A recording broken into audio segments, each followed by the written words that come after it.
Hello my gingers and chilies, welcome back to my channel Chemistry Ka Bachchan. Today I am starting a new series called Hybrid 13 series. This series is for everyone, for your brother, for your sister, younger one of course. And here I am going to teach you 13 new mast words, interesting words from chemistry that will enhance your love towards chemistry. That is also going to give you the idea कि ये words हमारी daily life में किस तरह से helpful है, right? And some of them are of course going to help you in your chemistry. So let's start from the first word called acetone. Acetone सबके घर पे होता है and acetone को हम लोग प्यार से बोलते हैं nail polish remover.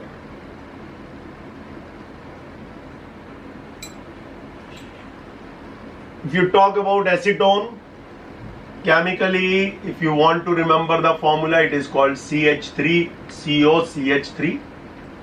Easy है, छोटी क्लास में आपको मालूम नहीं पड़ेगा तो शायद रट्टा मारना पड़ेगा. इसको बोलते हैं dimethyl ketone and propan 2 one, जो हायर स्टडीज में पढ़ रहे हैं. Acetone when we are talking about we can also call it cellulose acetate. Mainly cellulose acetate को ये डिसॉल्व कर देता है. Okay, this is the solvent which can dissolve cellulose acetate और paint. So you can remove the nail polish और paint with the help of acetone. तो ये पहला वर्ड जो आपको मालूम होना चाहिए. ये बॉटल आपके घर पे भी है, इसका अरोमा लेना, it's very very aromatic. Second word पे जाते हैं. Second word which we are learning is bacteriocide.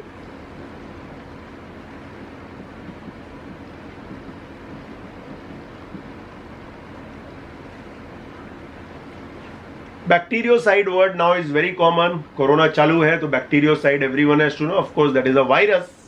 But bactericide, side means suicide. Suicide means to kill. So to kill whom? To kill bacteria. So any chemical which is used to kill bacteria, they are called bactericide. यहाँ पे अब आपको दो चीजें याद रखनी है. एक है antiseptics, which you are using it in the form of soaps, Dettol, Savlon, Soframycin. These all are antiseptics which you can use it. And of course capsules form ने आपने बहुत सारे antibiotics भी खाए हुए. These are also the chemicals which are used to kill bacteria. So that is the second word जो आप सीख सकते हो. अपने बच्चों को भी सिखाइए जो पेरेंट्स देख रहे हैं. And of course it is for everyone who has taken chemistry from 5th standard 6th standard, सबके लिए बहुत अच्छा वर्ड है ये भी. थर्ड वर्ड पे जाते हैं. Third word is calcination. Now what is calcined और what is calcination? That means heat in the absence of air.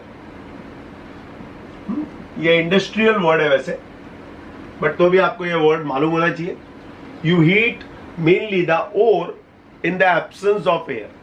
और मिनरल अगर आपकी लैंग्वेज में बोलेंगे तो, जैसे कि फॉर एग्जांपल आपके पास एक ओर है ZnCO3, इसको आपने हीट किया इन द फर्नेस. फर्नेस मतलब होता है ओवन, ठीक है, at a very high temperature. Then you are going to find you will get zinc oxide plus carbon dioxide.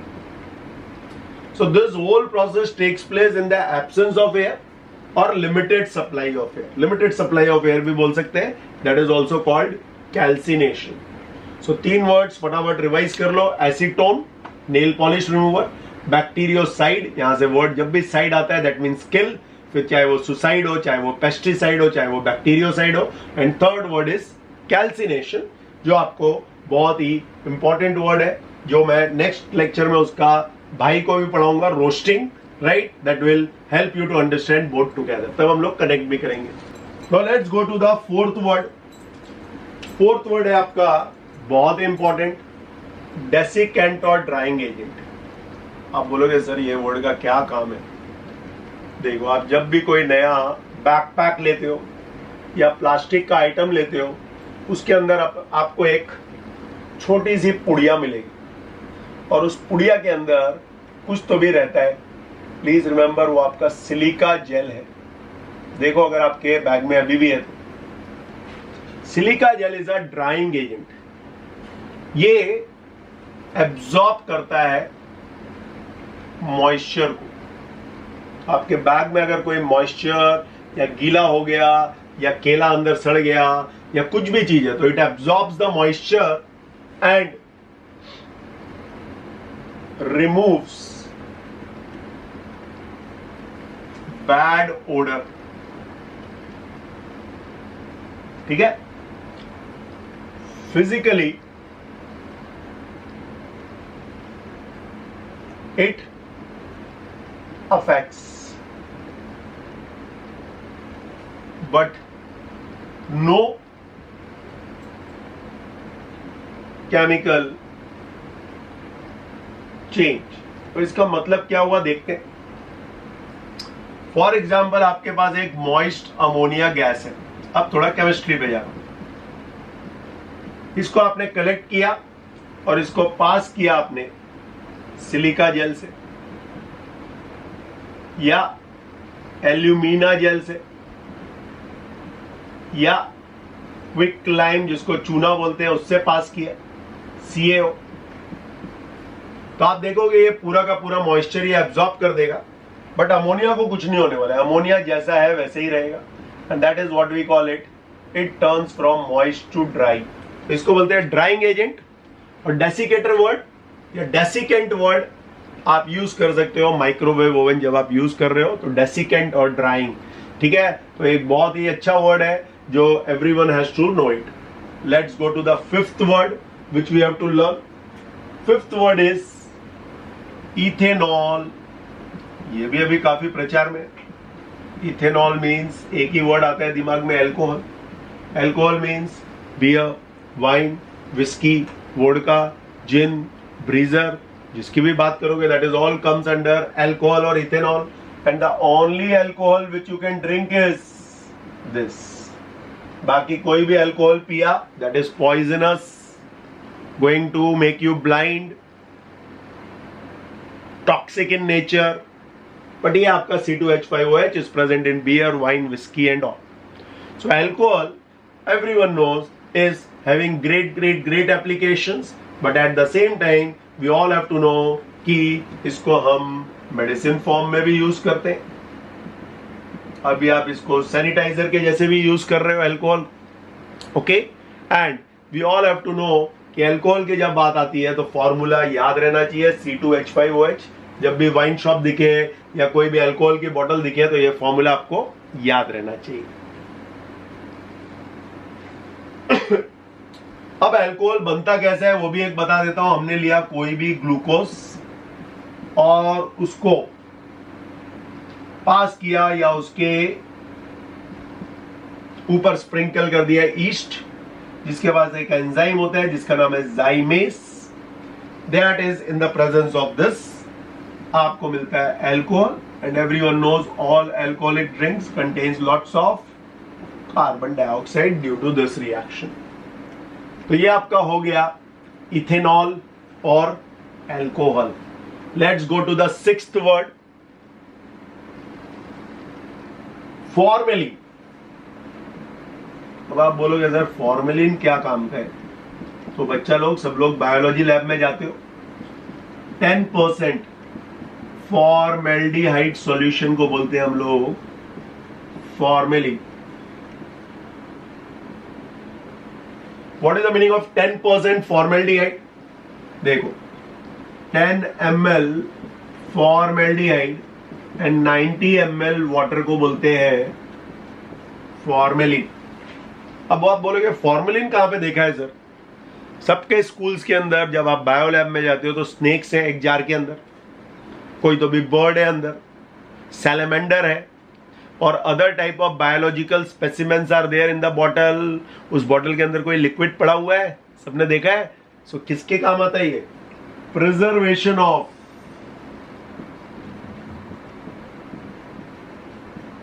biological specimens.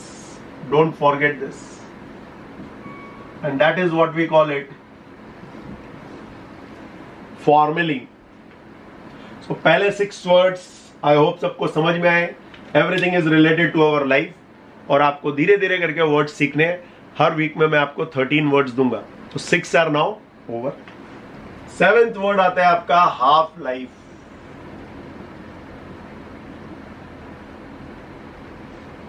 Now half life is a word which is related to the radioactive elements. अब आप बच्चे बोलेंगे sir radioactive elements क्या है? Mainly the young one. देखो, जो भी element 82 atomic number के ऊपर होता है, they all emit alpha, beta और गामा रेडिएशंस। गामा एक तरह की रेडिएशन है जो बहुत डेंजर है, and alpha and beta are the particles which are emitted by this metals or elements। ठीक है, और हर एक की एक हाफ लाइफ होती है। जैसे कि हमको मालूम है कि यूएस ने जापान के ऊपर बॉम्ब ड्रॉप किया था, दैट इज इन 1945। ठीक है, तो वहां पे जो एटम बॉम्ब गिरा था, that was of course the one made up of uranium, that is atomic number 92। तो अगर वहां पे 10 ग्राम भी गिरा है तो उसको 5 ग्राम होने के लिए कुछ टाइम लगता है, और उसी टाइम को बोलते हैं हाफ लाइफ। क्या बोलते हैं? Half life. Half life is the one जहां पे एक रेडियो एक्टिव मटेरियल 10 ग्राम से अगर उसको 5 ग्राम होना है, फॉर एग्जाम्पल, उसको वहां पे कितना टाइम लगता है? फॉर एग्जाम्पल 2 years लगते हैं। सो 10 ग्राम से 5 ग्राम में 2 साल, 5 ग्राम से 2.5 ग्राम में और 2 साल।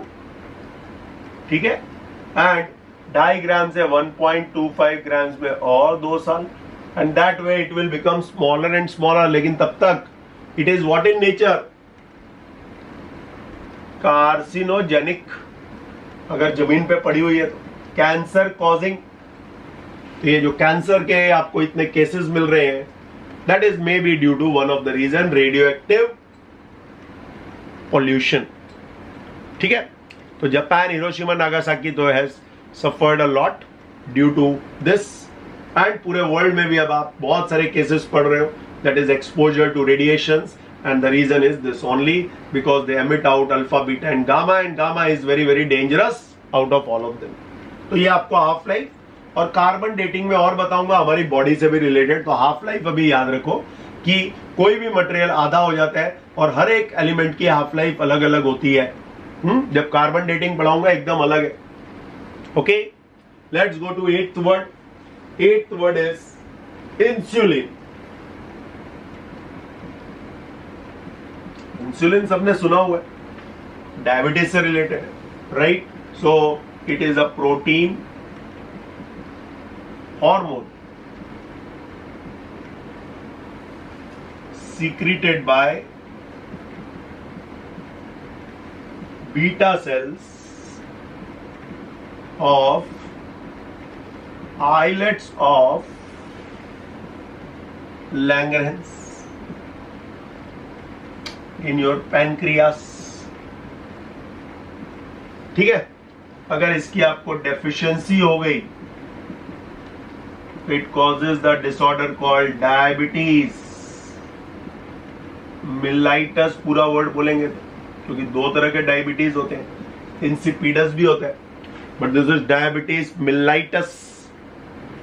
Insulin is having a property to break down the sugar in your body, इसलिए insulin is very very important hormone which is a protein hormone produced by beta cells होते हैं हमारे पैनक्रियास के अंदर, and of islets of Langerhans, वहां पे ये प्रोड्यूस होता है। एंड ऑफ कोर्स इसकी डेफिशिएंसी सबको मालूम है, डायबिटीज मेलाइटस कॉज करती है। इंसुलिन जिसकी भी बॉडी में कम हो जाता है, ऑफ कोर्स ग्लूकोज आपकी बॉडी में डिपॉजिट होना स्टार्ट हो जाएगा। Is it clear? And that is what we call it diabetes mellitus. So they have to take some diabetes के injections और insulin के injections. Insulin injections everyone has heard of. तो ये हो गए आपके 7th and 8th. Let's go to the 9th word called jade. Jade is semi precious gemstone. ठीक है, ज्वेलरी बाय करने जाओगे तो this word is very very common, which is called jade, Jade, and made up of sodium and aluminium, जिसको formula याद रखना है. Of course you can remember it as NaAlSi2O8. Little complicated, but you can remember. Let's go to the 10th word. 10th word is called Kelvin. Kelvin, when I am talking about, physics में भी use होएगा, chemistry में भी use होएगा. It is SI unit of temperature.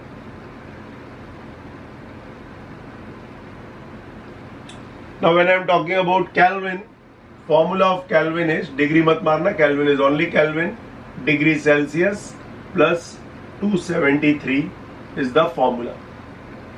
Okay, so let's take the example. Someone says that Bombay का temperature at 37 degree Celsius. So Kelvin में कितना हो गया? 37 plus 273. तो कितना हो गया आपका? 280. 310 Kelvin is in Kelvin. So Kelvin का आपको बेसिक चीज मालूम होनी चाहिए. Okay, and that is called the SI unit of temperature. फिर 11th पे जाते हैं. The 11th word for us is labile. Labile is some unstable compound. Now when I am talking about unstable compound, right, one which easily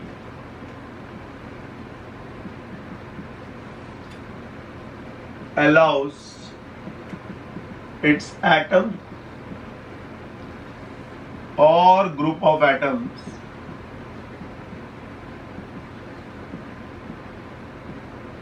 to be replaced, उसको बोलते हैं labile. So labile is a very important term in chemistry, which is called your unstable compound, one which easily allows its atom or group of atoms to be replaced. या तो single atom replace हो जाता है या पूरा का पूरा group.